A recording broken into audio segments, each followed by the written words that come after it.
इसमें तो कोई शक नहीं कि मुल्क में लाकानूनियत बहुत ज़्यादा फैल चुकी है।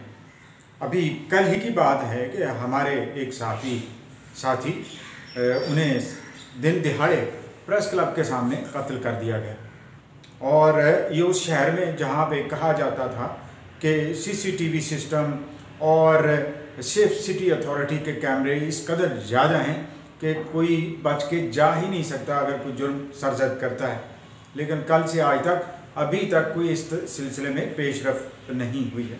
ये सिर्फ एक वाक़या नहीं है, यहाँ हज़ारों लाखों वाक़यात हो रहे हैं रोज़ाना की बुनियाद पे जो क्रिमिनल ऑफेंसेस के ज़ुमरे में आते हैं।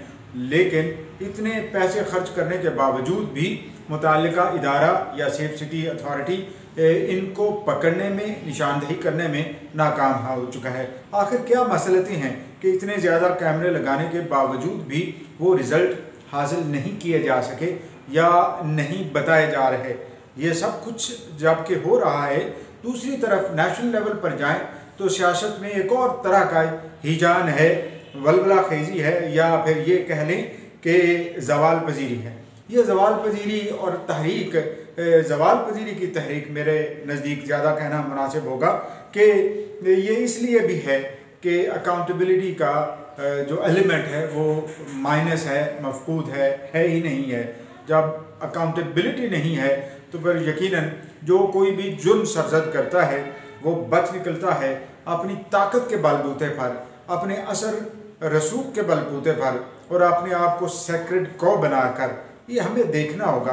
कोई भी मुआशरा इस तरह के निज़ाम आदिल में सर्वाइव नहीं कर सकता। डिसइंटीग्रेशन लाजमी है और इसको रोकने का एक ही तरीका है कि अपने जस्टिस सिस्टम को मजबूत किया जाए कि कोई भी जुर्म करे तो फिर उसको सज़ा भी हो, चाहे वो सज़ा माइनर ही क्यों ना हो, जो पीपीसी के अंदर हो, जो मुरव्वजा कवानीन के अंदर हो, वो पूरी तरह लागू हों। और वो लागू होंगे तो ही सबको बराबरी का एहसास होगा।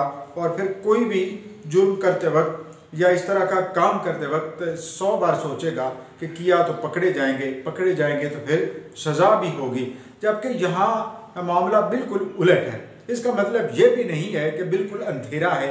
इस अंधेरे से निकलने के लिए कुछ रोशनी है, कुछ शुआएँ हैं, कुछ शमें हैं जो जल रही हैं इंसाफ के लिए। हमें उनकी पैरवी करना होगी और उस तरफ जाना होगा जिस तरफ इंसाफ है, जिस तरफ बराबरी है, जिस तरफ अमन और सुकून है। हम माजी से बहुत कुछ हासिल कर सकते हैं, सीख सकते हैं कि माजी में अक़वाम कैसे ज़वाल पजीर हुई, कैसे तबाह बर्बाद हो गई।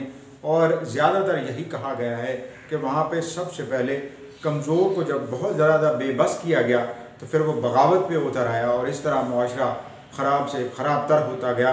बाद मुआशरों में तो इनकलाब हो गया, लेकिन जहाँ इनकलाब नहीं हो सका तो वहाँ फिर ऐसी हाइब्रिड सिस्टम रजीम्स आई जिनकी वजह से मज़ीद हालात बिगड़ गए और इंसानियत बजाय आगे चलने के पीछे को चल पड़ी और तरक्की की बजाय तनज़्ज़ुल ने अपना रास्ता बना लिया। और ये तनज़्ज़ुल हमारे जैसे माशरे का मुकद्दर बन सकता है, लेकिन हम बनने नहीं देंगे।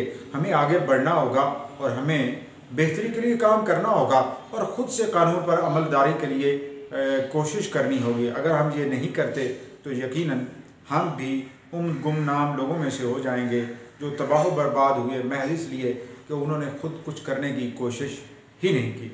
वसलाम। अगर आपको अच्छा लगे तो फीडबैक ज़रूर दीजिए और निशानदेही कीजिए कि ऐसे कौन कौन से मसाइल हैं जिनको उजागर करने से हम मुआशरे के अंदर बेहतरी ला सकते हैं और बेहतरी की जानिब गामज़न हो सकते हैं। वसलाम।